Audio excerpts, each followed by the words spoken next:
Assalamualaikum everyone, welcome to Chef Hizzie Kitchen. Here is a quick 2-minute recipe of cheesy croquettes at home. And if you're new to my page, follow it now and save my recipes. Let's start. Add 1 tablespoon oil in a pan. Add 1 medium-sized chopped onion and fry it for 5 minutes until get brown.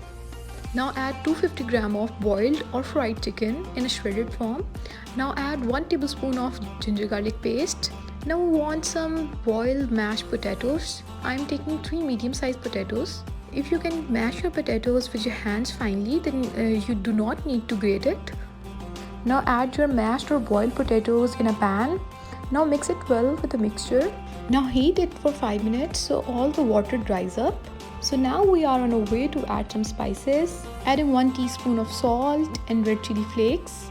Then adding 1 teaspoon of black pepper, white pepper and oregano leaves. Give it a good mix.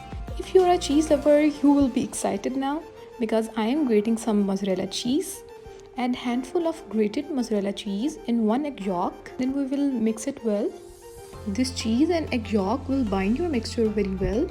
So now I am adding prepared mixture of boiled potatoes, chicken and onion and some spices. This cheese and egg will melt away in the mixture and combine the mixture very well. So now we are all set to shape our croquettes like this. You can make it even bigger.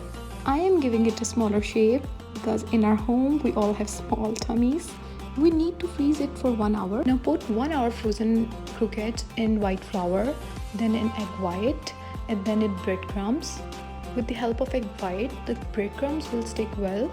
So if you want me to make some more recipes like this, let me know in comment section. So this very special Chef Hizzie recipe croquettes are ready to fry. So if you are bored with samosas and rolls and pakoras, then you can try this croquettes recipe in your iftar. You can also freeze them for 1 to 2 months. Let's remove out the excessive oil with the help of strainer. Now I am dishing it out and garnishing it with some green chilies. So now we are done. Try out my recipe and let me know in comment section. Till then, take care. Allah Hafiz.